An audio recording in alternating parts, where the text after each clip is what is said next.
అందరికీ నమస్కారం. కొత్త కథలోకి స్వాగతం. ఈ కథ పేరు మరపు రాని మగువ.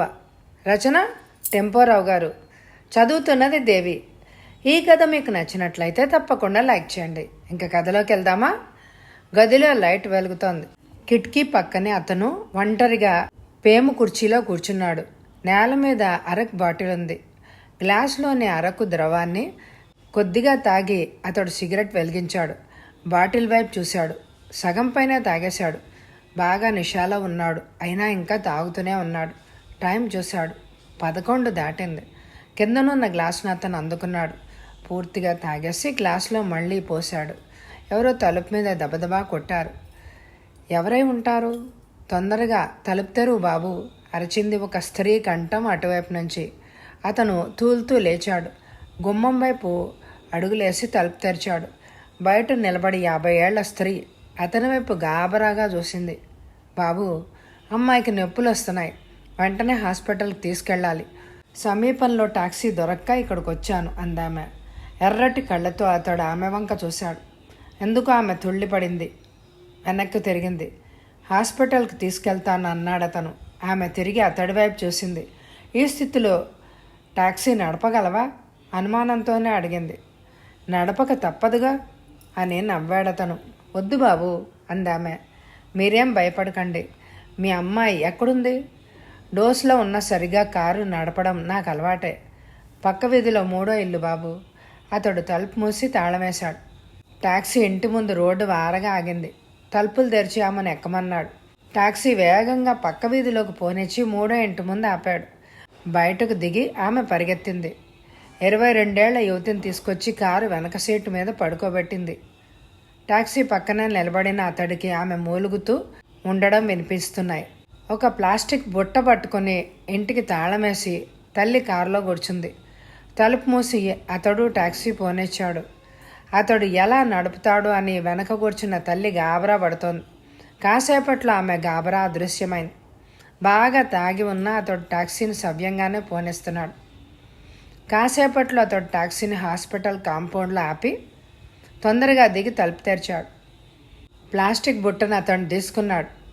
ఆమె కూతుర్ని లోపలికి తీసుకెళ్ళింది. తిరిగి వచ్చి ప్లాస్టిక్ బుట్టను అందుకుంది. అతడి వంక దీనంగా చూసింది. బాబు, నీకెంత ఇవ్వాలి? మీటర్లో ఎంత అయింది? మీటర్లో 4.5 అయింది. ఎంత ఇవ్వమంటావు? నేను మీతో బేరం ఆడలేదు. ఇవ్వండి ఎంతో కొంత. ఆయన ఇంట్లో లేరు. చేతిలో ఎక్కువగా డబ్బు లేదు. తర్వాత పట్టుకొచ్చిస్తాను అందామె. అలాగే చేయండి అని వెళ్ళిపోయాడు. ఆమె లోపలికి వెళ్ళిపోయింది. అతడు సీటు మీద కూర్చొని తలుపు మూశాడు. టాక్సీని పోనిచ్చాడు. అతడు మెదడులో ఏవో దృశ్యాలు ఫిలిం షాట్స్లా కదులుతున్నాయి. ఒక యువతి ముఖం మెదడులో మెదిలింది. ఏదో బాధ. అతడు బ్రేక్ నొక్కి టాక్సీని గోడవారగా ఆపాడు. గుండెల్లో నొప్పి. కొన్ని నిమిషాల పాటు అతడు అలాగే కూర్చుండిపోయాడు. గతంలో జరిగింది గుర్తుకొస్తోంది. ఆమె అతడు పక్కనే టాక్సీలో ఉంది. ఆమె తియ్యగా నవ్వుతోంది. ఆమె నడుం చుట్టూ చేతులు పోనిచ్చి దగ్గరగా లాక్కున్నాడు. కుడిచేయి స్టీరింగ్ వీల్ మీదే ఉంది. మంజు పిలిచాడు అతను. అది ఆమె పేరు కాదు. అతడు ఆమెకిచ్చిన ముద్దు పేరు. చెప్పురామ్ అందామె. నువ్వు లేకుండా నేను క్షణం కూడా బ్రతకలేను అన్నాడు అతను. నేను బ్రతకగలనా? ప్రశ్నించింది ఆమె. ఆడవాళ్ల మాటలకు అర్థాలు వేరని అంటారు. తనను మర్చిపోయి ఆమె మరో వ్యక్తిని పెళ్లి చేసుకుంది. తను కలలు గన్న మంజు తనకు శాశ్వతంగా దూరమైంది. ఈ జీవితంలో ఇక ఆమె తనకు దొరకదు. తనొక భగ్నజీవి. ఎవరో కారు మీద వేళ్లతో కొట్టారు. అతడు కళ్ళు తెరిచి చూశాడు. ఒక ఆంగ్లో ఇండియన్ యువకుడు, యువతి టాక్సీ పక్కనే నిలబడి ఉన్నారు. వస్తావా? ఎక్కడికి? బీచ్కి. అక్కడ మేము గంటసేపు ఉంటాం. అంతవరకు ఉండాలి. మళ్ళా ఇక్కడే దింపాలి. 25 ఇవ్వాలి అన్నాడు అతను. 50 అడుగుతావేమోనని భయపడ్డాను. కమాన్ డార్లింగ్ అన్నాడు ఆ యువకుడు. ఓ మై డియర్ అంటూ ఆమె టాక్సీలోకి దూరింది. ఆమె పక్కనే కూర్చున్నాడు అతను. కారు కదిలింది స్పీడ్గా. వెనక నుంచి విచిత్రమైన చప్పుళ్ళు వినిపిస్తున్నాయి. ఇంకా బీచ్ రాలేదు అన్నాడు టాక్సీ నడిపే అతను వెనక్కి చూడకుండా. నీ టాక్సీ బాగుంది మిస్టర్. మూవింగ్ బీచ్ లాగా ఉంది అన్నాడు ఆ యువకుడు నవ్వుతూ. అతడు ఆలోచిస్తూ టాక్సీని పోనిస్తున్నాడు. ఈనాడు జంట చిలకల్లాగా వాళ్ళిద్దరు వెనుకున్నారు. కానీ ఎప్పుడూ ఆమె అతడిని వదిలి వెళ్ళిపోతుంది. సముద్రపు హోరు వినపడుతోంది. బీచ్ ఒడ్డుకు పోనిచ్చి అతను కారు ఆపాడు. హుషారుగా వాళ్ళిద్దరు కిందకి దిగారు. ఆంగ్లో ఇండియన్ యువకుడు అతడి వైపు చూస్తూ క్వార్టర్ బాటిళ్ళు అందించాడు. మిస్టర్, అందులో కొంత రమ్ముంది, తాగుతూ కూర్చో అని వెళ్ళిపోయాడు. అతడు బాటిల్ చూశాడు. సగం పైనే ఉంది రమ్ అందులో. మూత తీసి కొంచెం తాగాడు. ఘాటుగా వేడిగా రమ్ము గొంతుకులోకి దిగింది. అతడు వాళ్ల వైపు చూశాడు. ఇసుకలో నడుస్తూ ఇద్దరు వెళ్తున్నారు. కొంతసేపట్లో వాళ్ళ రూపాలు అదృశ్యమయ్యాయి. వాళ్ళకింకా పెళ్ళై ఉండదు. ప్రేమ వలలో పడి ఇద్దరూ రహస్యంగా పెద్దలకు తెలియకుండా బీచ్కి వచ్చుంటారు. పెదవికి ఎంత దగ్గరగా వెళ్ళినా కప్పుకి పెదానికి మధ్య ఎంతో దూరం ఉంది. రమ్ సేవిస్తూ ఆలోచిస్తూ కూర్చున్నాడు అతను. సెంట్రల్ స్టేషన్లో టాక్సీ ఆపి అతడు బేరం కోసం చూస్తున్నాడు. కానీ ఎవ్వరూ తన టాక్సీ వైపు రాలేదు. పట్నంలో టాక్సీలు ఎక్కువయ్యాయి. ఒక్కోసారి కస్టమర్లే దొరకరు. అతడు చార్మినార్ సిగరెట్ పీలుస్తూ టైం చూశాడు. 7 ఒక యువతి సూట్ కేస్ పట్టుకుని టాక్సీ పక్కకు వచ్చింది. అతడు ఆమె వైపు చూశాడు. ఆమె వయసు 20 ఉంటుంది. టాక్సీలో ప్రయాణం చేసే మనిషిలాగా ఆమె కనపడడం లేదు.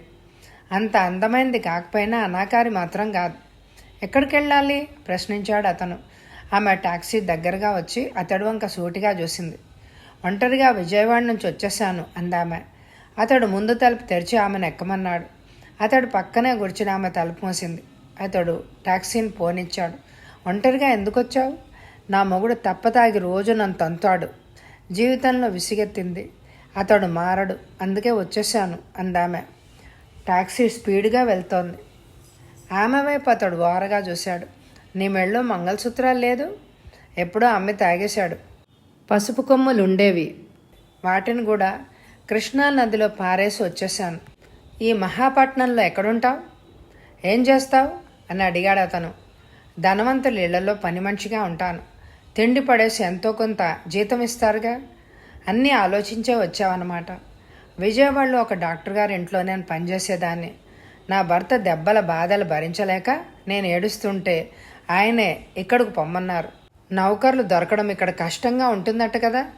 తన గది ముందు టాక్సీ ఆపాడు. ఆమెను గదిలోకి తీసుకెళ్ళాడు. మాత్రం భయపడకుండా ఆమె గదిలోకి వెళ్ళింది. అతడు ఆమె వైపు నవ్వుతూ చూశాడు. నీ పేరు? మాధవి. మంచి పేరు. నీకు ఉద్యోగం దొరికేదాకా ఇక్కడ ఉండొచ్చు. ఆమె అతడి వంక నవ్వుతూ చూసింది. నువ్వు చాలా మంచివాడివి, నిన్ను నేను మర్చిపోను అందామె. అతడు టైం చూశాడు. మాధవి వంట చేయడానికి అన్నీ ఉన్నాయి. నేను బయటికి పోయి 1 గంటకు వచ్చేస్తాను. ఈ లోపల వంట ముగించు. నువ్వు తిని విశ్రాంతి తీసుకో. నా కోసం ఏం కూర్చోవద్దు అని అతను బయటికి పరిగెత్తాడు. టాక్సీ కదిలిన శబ్దం ఆమెకు వినపడింది. ఆమె తలుపులు మూసి గడియబెట్టింది. గది విశాలంగా ఉంది. పక్కనే బాత్రూమ్, లాట్రిన్ ఉన్నాయి. ఈ ఫ్లాట్కి అద్దెంతో. ఆమె ముందు గదిలోకి తిరిగొచ్చి నలువైపులా చూసింది. కిరోసిన్ స్టవ్, వంట పాత్రలు కనిపించాయి. బుట్టలో కూరలున్నాయి. అలమారులో ఎన్నో డబ్బాలున్నాయి. వాటిని ఆమె తెరిచి చూసింది. పప్పులు, మిరపకాయలు, పప్పు, చక్కెర వగైరా అన్నీ ఉన్నాయి. ప్రతిరోజు అతడు వంట చేసుకొని తింటాడేమో. రోజంతా టాక్సీ తోలేవాడికి వంట చేసుకోవడానికి టైం ఎలా ఉంటుంది? ఆమె ఆలోచిస్తూ కుర్చీలో కూర్చుంది. అతడికి పెళ్ళైందా? పెళ్ళైతే భార్య ఎక్కడుంది? అనేక ప్రశ్నలు. తనకు ఆశ్రయం ఇచ్చిన వ్యక్తితో అబద్ధాలు చెప్పినందుకు ఆమె లోపల విచారించింది. తనకింకా పెళ్లి కాలేదు. దిక్కులేక తను మామయ్య ఇంట్లో పెరిగింది. అతడికి తన మీద మోజు ఎక్కువ. తనని పొందడానికి అతడు ఎప్పుడు ప్రయత్నిస్తూనే ఉన్నాడు. కానీ అత్తయ్యేం గుడ్డిది కాదు. అదంతా గమనించింది. పిల్ల, నువ్వు ఇక్కడుంటే ప్రమాదం. నీ జీవితం పాడైపోతుంది. నా సంసారం నాశనం అయిపోతుంది. నువ్వు మరో చోటికి పో అంది అత్తయ్య ఒక రోజున. సరే పోతాను అందామె. తాను దాచుకున్న డబ్బుతో అత్తయ్య తనకు రైలు టికెట్ కొనిచ్చింది. పైన 10 రూపాయలు ఇచ్చింది. అత్తయ్య స్వయంగా వచ్చి తనను ట్రైన్ ఎక్కించింది. ఏడుస్తూ అత్తయ్య తన చేయబట్టుకుంది. నీ మేలు కోరే వెళ్ళమన్నాను పిల్ల. అతడి కామానికి నువ్వు బలి పశువు కావడం నాకు ఇష్టం లేదు. నువ్వెక్కడున్నా దుర్గమ్మ నీ జీవితాన్ని సరిదిద్దుతుంది. ధైర్యంగా వెళ్ళి జయించి సుఖపడు అంది అత్తయ్య కన్నీళ్లతో. అత్తయ్య, నిన్ను మళ్ళీ ఎప్పుడు చూస్తాను అంది తను ఏడుస్తూ. బెంగపెట్టుకోక పిల్ల, మొగదిక్కులేని ఆడదాన్ని ఆట వస్తువుగా చూడడం మన దేశంలో పురుషులకు అలవాటైపోయింది. ఎవరో నిన్ను ఆదరించి పెళ్లాడతారు. నీ భర్తతో నువ్వు ఇక్కడికి వచ్చి మమ్మల్ని చూడొచ్చు అంది అత్తయ్య. ట్రైన్ కంపార్ట్మెంట్ కిటికీలోంచి బయట నిలబడిన అత్తయ్య వైపు ఆమె చూసింది. అత్తయ్య, నేను ఎక్కడికి వెళ్ళానని మామయ్య అడిగితే ఏం చెప్తావు? నాకు తెలియదంటాను. నీ రాక కోసం ఎదురు చూస్తూ అతడు కూర్చుంటాడు. కానీ నువ్వు రావు కదా, ఏమైందని గొడుగుతాడు. నీ పోరు పడలేక ఎక్కడికో పారిపోయి ఉంటుంది అని చెప్తాను. దాంతో అతడు నోరు మూసుకుంటాడు. నా మూలంగా మీకే ప్రమాదము రాకూడదని దుర్గమ్మను ప్రార్థిస్తున్నాను అందామె. అతడు నన్నేం చేస్తాడు? నువ్వు కంట పడకపోతే అతడికి నేనే రంబలా కనిపిస్తాను. అటుపైన రైలు కదిలింది. ప్లాట్ఫామ్ మీద నిలబడిన అత్తయ్యకు తను దూరమైపోయింది. దుర్గమ్మ, నన్ను రక్షించు అనుకుందామె లోపల. కొత్తగా కొన్న అరక్ బాటిల్ని తెరిచి అతడు గ్లాసులో పై దాకా పోసుకున్నాడు. మెల్లిగా తాగడం ప్రారంభించాడు. లైట్ వెలుగుతోంది. టైం 9 దాటింది. మాధవి అతడికి ఎదురుగా చాప మీద కూర్చుంది. ఆమె బాటిల్ వైపు ఆశ్చర్యంగా చూసింది. అదంతా తాగేస్తావా అని అడిగింది ఆమె. అతడు పక్కపక్క నవ్వాడు. తాగలేనా? ఎక్కువగా తాగడం మంచిది కాదు. నా గతి ఏమైందో చూడు. అతడు అలా తాగి తన్నడం వల్లే కదా నేను ఇంత దూరం వచ్చేసాను అందామె. మాధవి, నువ్వు భయపడకు. తాగిన వాళ్ళందరూ భార్యలను తన్నరు. తన్నే అలవాటున్న వాళ్ళు తాగకపోయినా తంతారేమో. ఆమె అతడి వైపు నవ్వుతూ చూసింది. అతడు గ్లాసులోని అరకును తాగేసి మళ్ళీ పోసుకున్నాడు. చక్కగా ట్యాక్సీ నడుపుకొని బ్రతుకుతున్నావు. మంచి ఇల్లుంది. నీకేం లోటు లేదు. రోజు ఇలా తాగితే నీ ఆరోగ్యం చెడిపోదు అందామె.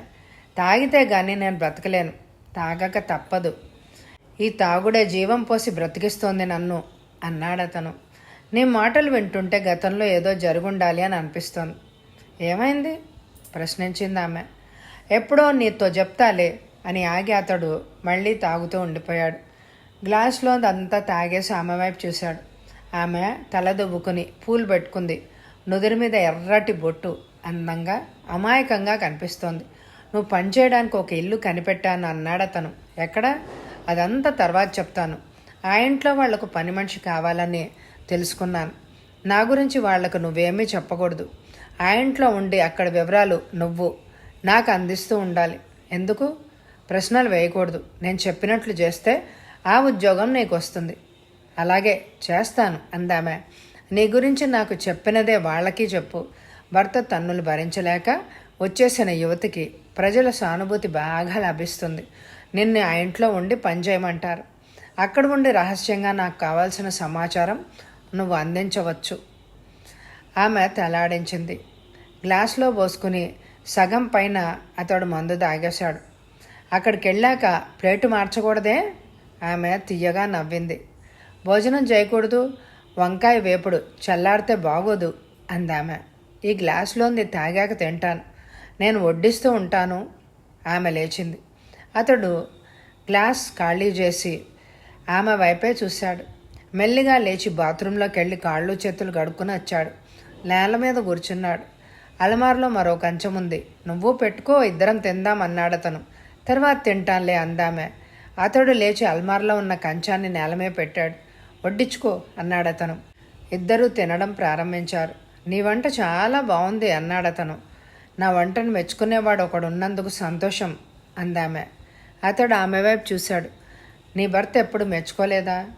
ఆమె వెంటనే జవాబు ఇవ్వలేదు. అతడి వైపు సూటిగా చూసింది. నీతో నేను అబద్ధం చెప్పాను. నన్ను క్షమించు. నాకు అసలు పెళ్లి కాలేదు. నేను దిక్కులేని కన్నెపిల్లని. అతడు ఆమె వైపు ఆశ్చర్యంగా చూశాడు. ఎందుకు ఇలా వచ్చేసావు? ఆమె నిజం చెప్పేసింది. ఆమె కళ్ళెమ్మట నీళ్లు కారుతున్నాయి. మాధవి, ఏడవకు. మన దేశంలో కొందరు పురుషులు నీ మామయ్యలాగే ఉంటారు. వాళ్ళు చేసే కీచక చర్యలు బయటపడవు. ఇద్దరూ భోజనాలు ముగించారు. అతడు చాప తలగడ పట్టుకొని ఆమె వైపు చూశాడు. నువ్వు గదిలో నిద్రపో, నేను బయట పడుకుంటాను. నీకు ఇక్కడ పక్క ఉంది. ఆమె అతడి వైపు సూటిగా చూసింది. నాకేం భయం లేదు. నువ్వు కూడా ఇక్కడే పడుకో అందామె.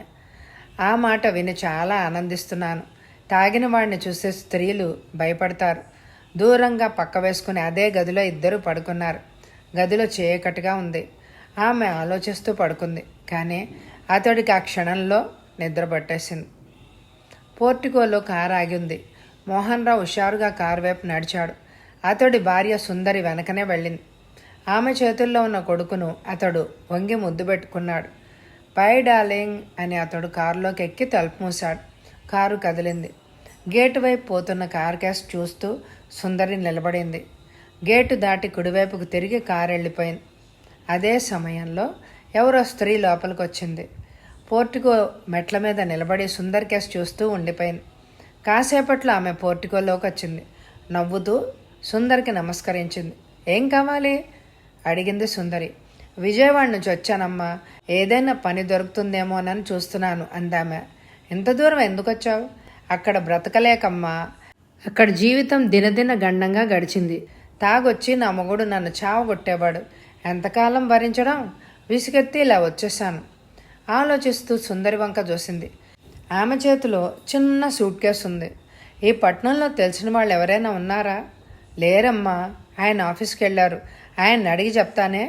మరికొన్ని ఇళ్లకు వెళ్ళి అడిగొస్తానమ్మా అని ఆమె వెనక్కు తిరిగింది. ఉండు, అలా కూర్చో అని సుందరి లోపలికి పరిగెత్తింది. కొడుకుని సోఫాలో పడుకోబెట్టి హాల్లోని టెలిఫోన్ దగ్గరికి నడిచింది.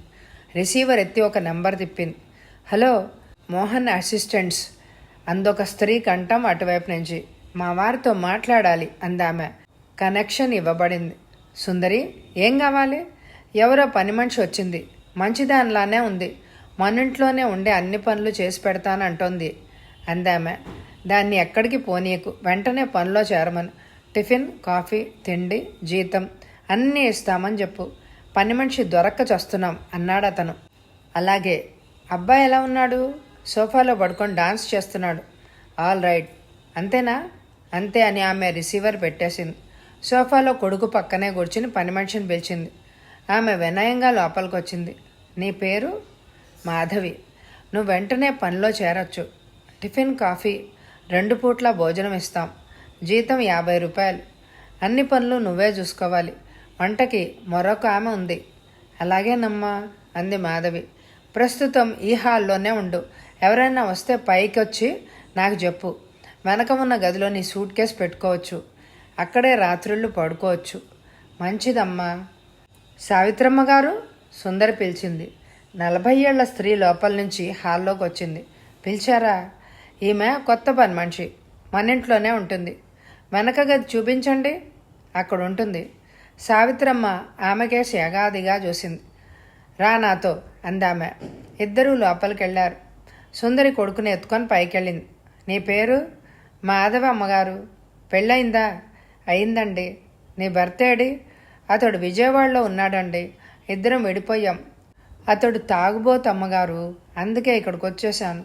సావిత్రమ్మ తన భర్త గురించి ఆలోచించసాగింది. అతడు బాగా తాగుతాడు, కానీ భార్యను కొట్టడు. తాగి తిని గుర్రుబెట్టి నిద్రపోతాడు.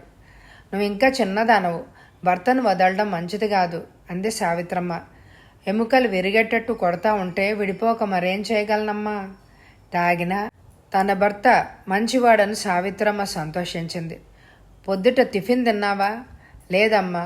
అయితే రా, ఉప్మా ఉంది, ఇస్తాను అని ఆమె వంటగది వైపు కదిలింది.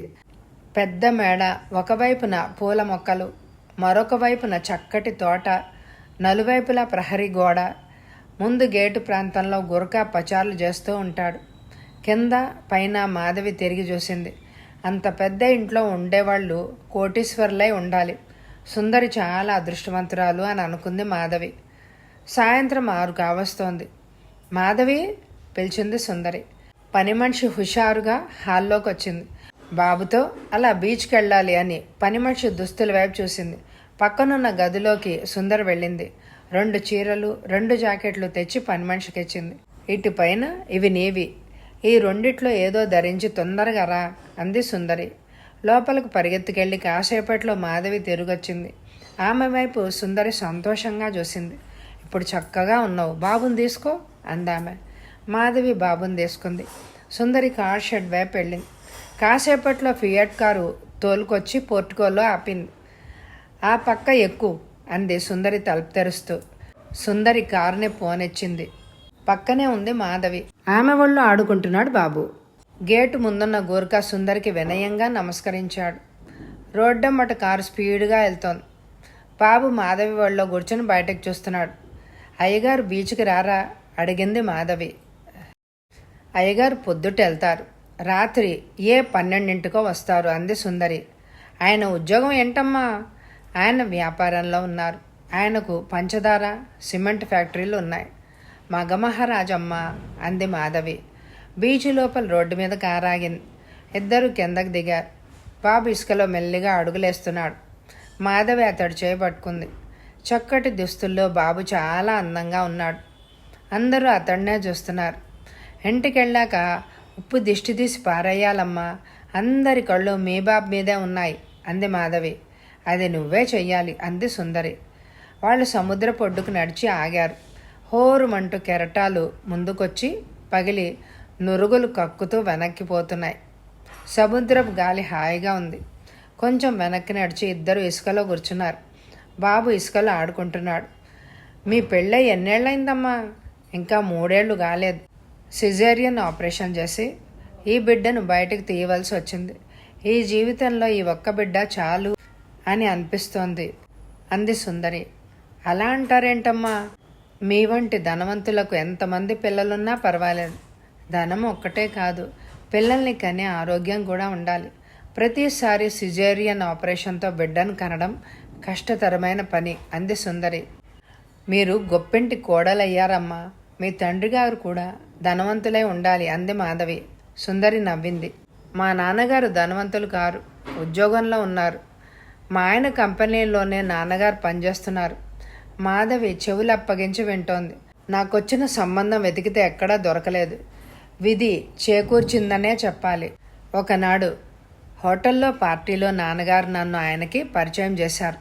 అంతే. అటుపైన విధి రథచక్రాలు వేగంగా తిరిగిపోయాయి. నన్ను పెళ్లాడతానని ఆయన పట్టుబట్టి కూర్చున్నారు. అలాగే మా పెళ్ళైపోయింది. నాన్నగారికి పైసా ఖర్చు కూడా లేకుండా. మా పెళ్ళిని మా మామగారే జరిపించారు. అదృష్టం వస్తే వరదలా వస్తుందమ్మా అంది మాధవి. చీకటి పడింది. దూరంలో రోడ్డు లైట్లు వెలుగుతున్నాయి. మాది పెద్ద కుటుంబం. నాకు 3 అన్నలు ఉన్నారు, 2 అక్కలు, 3 చెల్లెళ్ళు. నన్ను బిఏ దాకా చదివించడానికే నాన్నగారు ఎంతో కష్టపడ్డారు. నెల జీతాల మీద జీవించే కుటుంబాలు అలాగే ఉంటాయి. మాధవి నవ్వుతూ ఆమె వైపు చూసింది. విధి నన్ను మీ ఇంటికి రప్పించిందమ్మా. మీ దగ్గర పనిచేసే వాళ్ళు కూడా అదృష్టవంతులు అవుతారేమో అంది మాధవి. అందరూ ఆనందంగా ఉండాలనేదే నా ఆశ. పద పోదాం అంది సుందరి. బాబుని తీసుకుని వాళ్ళు కారు వైపు నడిచారు. అతడు హుషారుగా గదిలోకి వచ్చాడు. స్విచ్ ఆన్ చేశాడు. లైట్ వెలిగింది. అలసట్టతో అతడు పేమ్ కుర్చీలో కూర్చున్నాడు. పొద్దుటి నుంచి అతడు టాక్సీని నడుపుతూనే ఉన్నాడు. బేరం మీద బేరం. సరిగ్గా తిండి కూడా తినలేదు. కానీ అతడు బాధపడలేదు. తిండి మీద మోజు అతడికి అసలు ఎప్పుడూ లేదు. అది ఎప్పుడో పోయింది. అతడు లేచాడు. బాత్రూంలోకి వెళ్ళి స్నానం చేశాడు. ఫ్రేమ్ కుర్చీలో కూర్చుని కొత్త బాటిల్ మూతని తెరిచాడు. గ్లాసులో పోసుకొని గడగడా తాగేశాడు. అతడికి మిత్రులు లేరు. మంజు తన జీవితంలోంచి తొలగిపోయాక స్నేహితుల మీద అతడికి నమ్మకం మాయమైంది. అతడు ఒంటరి వాడైపోయాడు. అతడి ప్రియ నేస్తం ఈ బాటిల్ ఒకటే. దేవదాసులా అతడు తాగేస్తున్నాడు. కానీ పార్వతిలాగా మంజు అతడి కోసం బాధపడిన సూచనలు ఎక్కడా లేవు. పెళ్లికి ముందు ఒకసారి రోడ్డు మీద అతడు ఆమెను చూశాడు. బీచ్కి రమ్మన్నాడు. వస్తానని ఆమె వెళ్ళిపోయింది. రాత్రి 12 దాకా బీచ్లో కూర్చుని ఆమె కోసం ఎదురుచూశాడు. కానీ ఆమె రాలేదు. వచ్చి తనని కలుసుకోవాలనే ఉద్దేశం ఆమెకి ఉండి ఉండదు. మంజు హృదయం పాషాణంగా ఎలా మారిపోయింది. గ్లాసులోని ద్రవాన్ని గడగడా తాగేశాడు. గొంతు కాలిపోయినట్టు అనిపించింది. మెల్లిగా సర్దుకుంది. బీచ్లో ఒక వెన్నెల రాత్రి అతడికి జ్ఞాపకం వచ్చింది. అప్పట్లో ఒక కంపెనీలో టాక్సీ డ్రైవర్గా ఉద్యోగం చేసేవాడు తను. ఇప్పట్లాగా సొంత టాక్సీ లేదు. టాక్సీలో ఆమెను అతడు బీచ్కి తీసుకెళ్లాడు. పడవ పక్కనే ఇసుకలో వాళ్ళిద్దరూ కూర్చున్నారు. సముద్రపు గాలి ఆహ్లాదంగా ఉంది. చంద్రకాంతి వాళ్లలో వింత కోర్కెలను రేకెత్తిస్తోంది. ఆమె తల అతడి ఒడిలో ఉంది. ఆమె ఇసుకలో పడింది వెల్లికిలా. మంజు, నువ్వు బిఏ పాస్ అయ్యావు. నాకు చదువు లేదు. నేను ఒక టాక్సీ డ్రైవర్ని. మన పెళ్ళికి మీ నాన్న ఒప్పుకుంటారా అన్నాడతను. ఆమె నవ్వింది. ఊరుకో రామ్, మన పెళ్ళై తీరుతుంది. దాన్ని అసలు ఎవ్వరూ ఆపలేరు. నీకోసం పంచభూతాల్ని కూడా నేను ఎదిరిస్తాను అందామె. అతడు ముందుకు వంగి ఆమె ఎర్రటి పెదవులను ఆవేశంతో ముద్దు పెట్టుకున్నాడు.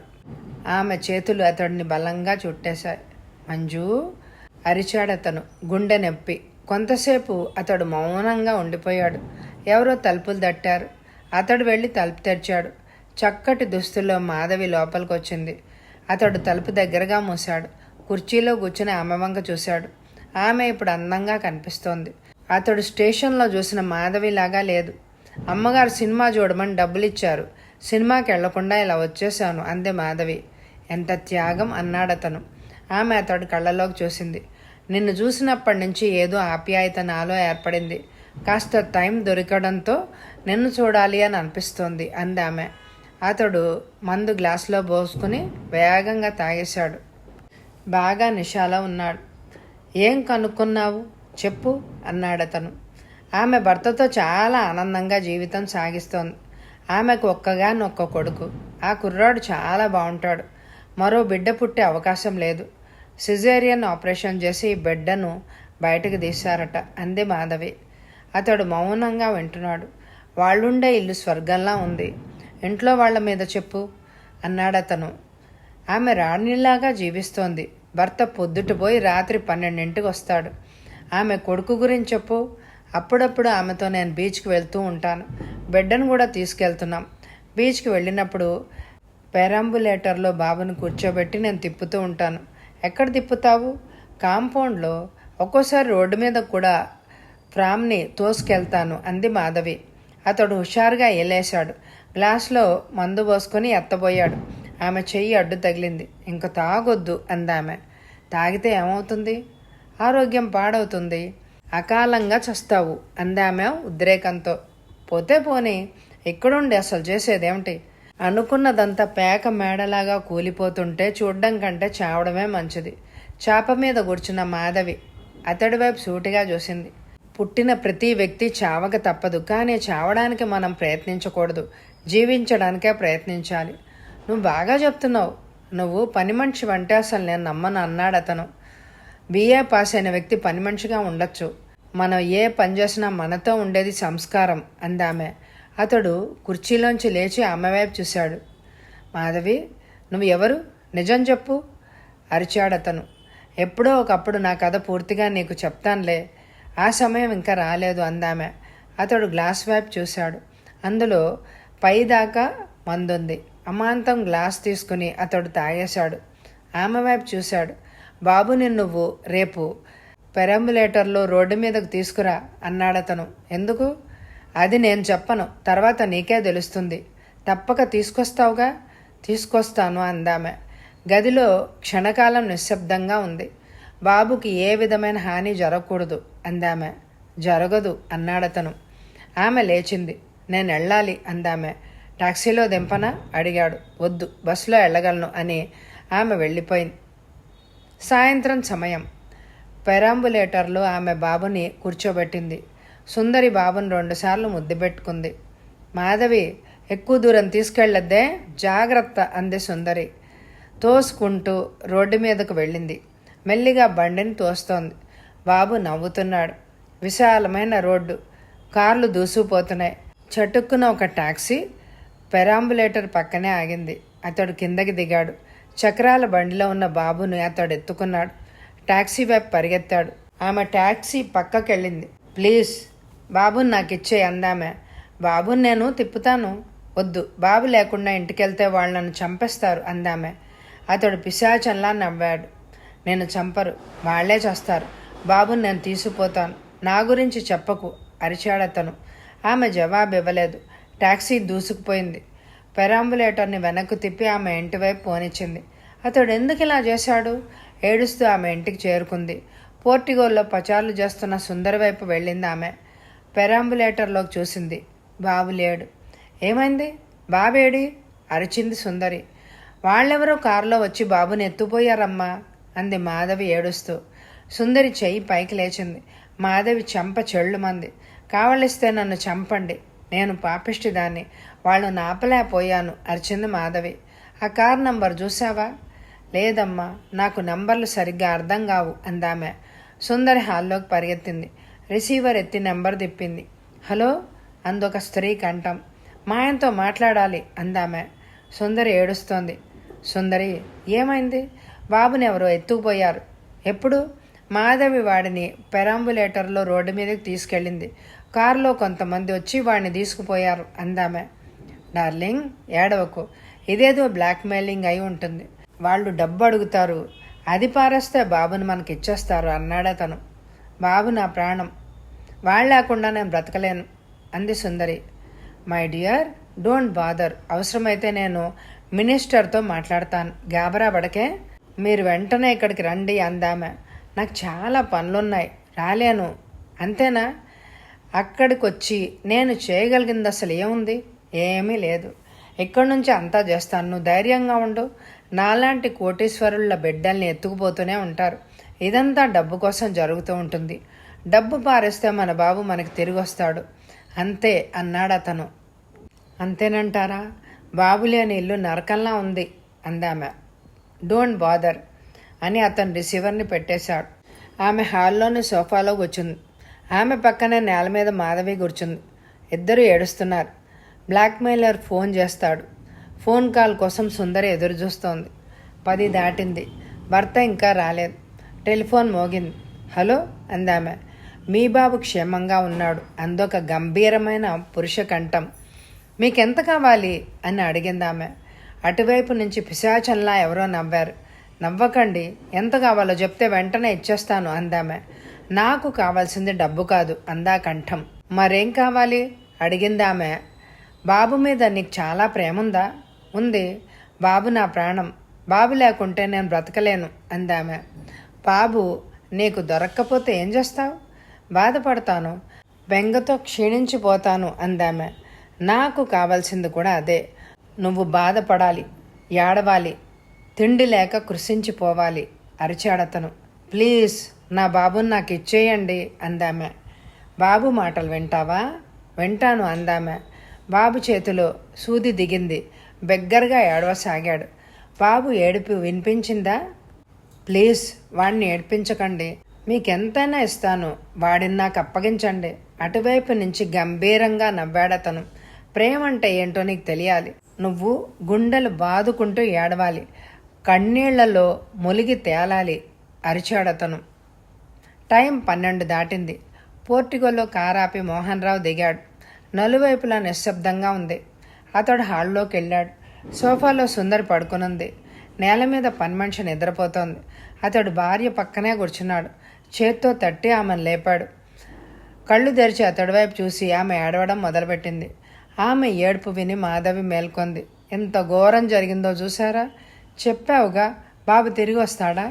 సుందరి, బాబు తప్పక తిరిగి వస్తాడు. చిన్నతనంలో 6 ఏళ్ల వయసులో ఉండగా నన్ను ఎత్తుకుపోయారు. అప్పట్లో 1,00,000 రూపాయలు చెల్లించి మా నాన్నగారు నన్ను వాపస్ తెప్పించుకున్నారు. వాళ్లతో నేను 1 వారం రోజుల పాటు ఉన్నాను. వాళ్ళు నన్ను చాలా బాగా చూశారు. నన్ను ఏమాత్రం కష్టపెట్టలేదు. బాబుని వాళ్ళు జాగ్రత్తగా చూస్తారు అని నమ్మొచ్చా? నమ్మొచ్చు. క్షణకాలం ఆమె మాట్లాడలేదు. రుమాల్తో ఆమె కన్నీళ్లను తుడిచాడు. భోంచేశావా? తినలేదయ్యా అంది మాధవి. తిండి మాని ఇలా ఏడుస్తూ కూర్చుంటే బాబురాడు. మనం ధైర్యంగా ఉండాలి. పద తిందాం. మాధవి లోపలికి పరిగెత్తింది. వాళ్ళు భోజనానికి వస్తున్నారని సావిత్రమ్మతో చెప్పింది. మోహన్ రావు సుందరి డైనింగ్ రూమ్లోకి వెళ్ళారు. ఎయిర్ కండిషన్ గది. కుషండి కుర్చీల్లో పక్కపక్కనే కూర్చున్నారు. అనేక ప్లేట్లను సావిత్రమ్మ వాళ్ల ముందు టేబుల్ మీద పెట్టింది. మోహన్ రావు ఆకలితో తింటున్నాడు. సుందరి మౌనంగా కూర్చుంది. వాళ్ళు ఫోన్ చేశారా? చేశారు. ఎంత అడిగారు? చెప్పలేదు. బాబు కోసం పరితపిస్తూ నేను బాధపడాలి అన్నారు అందామె. ఆలోచిస్తూ మోహన్ రావు తింటున్నాడు. ఫోన్ ద్వారా ఆ వ్యక్తి చెప్పిందంతా సుందరి భర్తకు తెలియజేసింది. విచిత్రంగా ఉందే. నువ్వు బాధపడితే వాళ్ళకొచ్చేదేమిటి? సాడిస్టిక్. మొదట్లో వాళ్ళ అన్న మళ్ళా ఫోన్ చేసి ఎంత కావాలో చెప్తారులే, ఎలా ఇవ్వాలో కనుక్కో తింటూ అన్నాడు భార్య వైపు చూస్తూ. సుందరి, తిను. వాళ్ళు నిన్ను బాధపడమన్నారు. వాళ్ళకు సరైన జవాబు నువ్వు బాధపడకపోవడమే. నాకు తిండి వెళ్ళదండి అంది ఆమె ఏడుస్తూ. ఇలా ఏడుస్తూ కూర్చుంటే బాబు తిరిగి వచ్చేసరికి నువ్వు అస్థి పంజరంలాగా ఉంటావు. నిన్న ఆ స్థితిలో చూసి నేను వాడు ఏడవాలి. ఏడుపు అంటే నాకు అసహ్యం. ప్లీజ్ ఏడవడం మాని తిను. ఆమె తినడానికి ప్రయత్నించింది, కానీ ఆకలి లేదు. ఆమె మనసు బాబు మీదే ఉంది. తన కోసం బాబు ఏడుస్తున్నాడేమో. బాబుకి వాళ్ళు పాలిచ్చారో లేదో. అతడు మందు తాగుతున్నాడు. పక్కనే బాబు నిద్రపోతున్నాడు. అతడు బాబు వైపు చూశాడు. తల్లి పోలిక, అచ్చంగా తల్లిలానే ఉన్నాడు. మొదట్లో బాబు విపరీతంగా ఏడ్చాడు. కొంతసేపు టాక్సీలో తిప్పేసరికి సీట్ మీద పడుకొని నిద్రపోయాడు. గ్లాస్కో డబ్బా, ఫారెక్స్, ఫీడింగ్ బాటిల్, కొన్ని బొమ్మలు, దుస్తులు బాబు కోసం కొన్నాడు అతను. తను పిన్ను గుచ్చిన చోట ఎర్రగా ఉంది. బిడ్డ ఏడుపు తల్లికి వినపడాలని అతడు పిన్నుతో గుచ్చాడు. ఆ కుర్రాడి బాధ చూసి తర్వాత విచారించాడు. నిషాలో ఉన్న అతడికి మంజు గుర్తుకొస్తోంది. చాలా కాలం తర్వాత ఆ కంఠాన్ని ఫోన్లో విన్నాడు. ఆమె తన్ని గుర్తుపట్టి ఉండదు. ఎవడో బ్లాక్మెయిలర్ డబ్బు కోసం బాబుని ఎత్తుకుపోయాడని భావిస్తుంది. అందుకే ఎంత కావాలి అని అడిగింది. గ్లాస్లోని మందు తాగేసి పక్కపక్క నవ్వసాగాడు. ఆ నవ్వుకు బాబు మేల్కొన్నాడు. కళ్ళు తెరిచి అతడి వంక చూశాడు. అమ్మ అంటూ అతడి వైపు తప్పటడుగులు వేస్తూ వెళ్ళాడు. అతడి ఒళ్ళో పడుకున్నాడు. ఒళ్ళో పడుకున్న బాబు వైపు సూటిగా చూశాడు. బాబు తీయగా నవ్వాడు. అదే నవ్వు మరపు రానిది, అతడు మరవలేనిది. అతడు బాబు కేసు చూస్తున్నాడు. గ్లాసులో మందు పోసుకున్నాడు. ఆ గ్లాసు వైపు బాబు చేయి చాచాడు. ఇది నీకు కాదు అన్నాడు అతను. గ్లాసును టేబుల్ మీద పెట్టి అతడు లేచాడు. నీళ్లలో గ్లాస్కో పౌడర్ వేసి కలిపి దాన్ని బాటిల్లో పోసి తీసుకెళ్లి బాబుకిచ్చాడు. బాబు తాగుతూ కూర్చున్నాడు. అతడు కూడా మందు తాగుతున్నాడు. తన ఫీడింగ్ బాటిల్ని పక్కన పడేసి బాబు నవ్వుతూ అతడి దగ్గరకు వచ్చాడు. కోపంగా అతడు బాబు వైపు చూశాడు. ఏడుస్తూ బాబు అతడు ఒళ్ళో పడ్డాడు. బాబుని ఎత్తుకుని అతడు గదిలో అటు ఇటు తిరగసాగాడు. కాసేపట్లో బాబు నిద్రపోయాడు.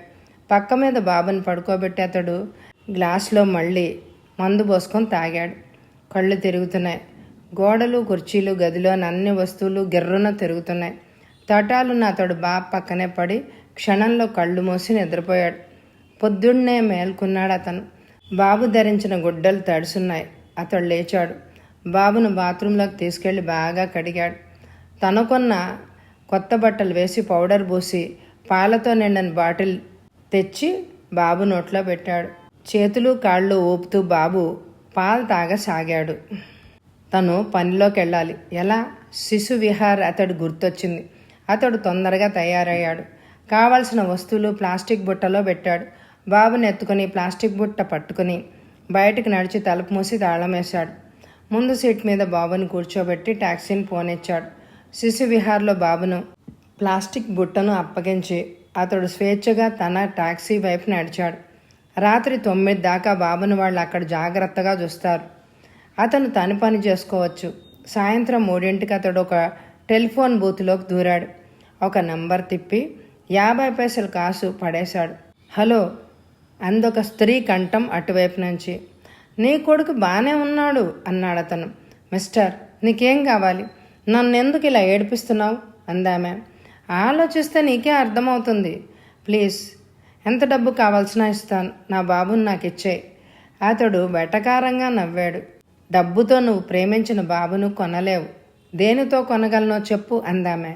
ఏడవాలి, దుఃఖ సముద్రంలో అల్లల్లాడాలి, ఆకలి చచ్చి చిక్కి శల్యం అవ్వాలి. అటువైపున ఆమె వెక్కి వెక్కి ఏడుస్తోంది. అతడు రిసీవర్ పెట్టేసి బయటికి నడిచి టాక్సీలో కూర్చొని తలుపులు మోశాడు. టాక్సీ కదిలింది. టైం 10 దాటింది. అతడు ఇంకా ఇంట్లోనే ఉన్నాడు. బాబుతో ఆడుకుంటూ కూర్చుండిపోయాడు. ఎవరో తలుపు తట్టాడు.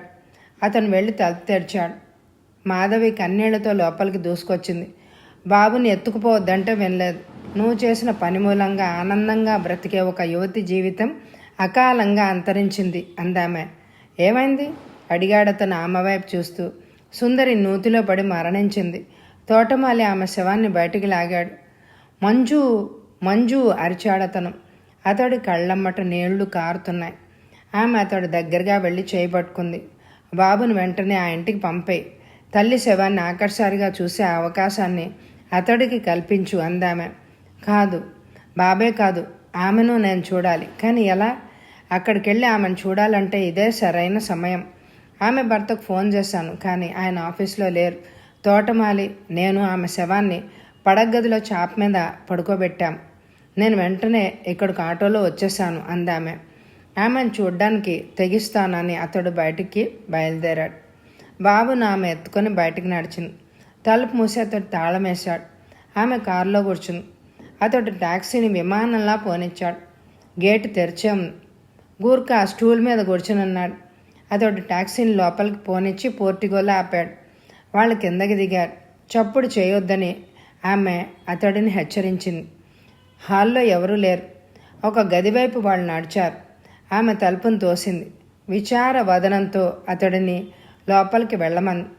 ఆమె నుంచి బాబును అతడు తీసుకున్నాడు. మెల్లిగా లోపలికి వెళ్ళాడు. అతడి గుండె వేగంగా కొట్టుకుంటోంది. కళ్ళమ్మట నీళ్లు కారుతున్నాయి.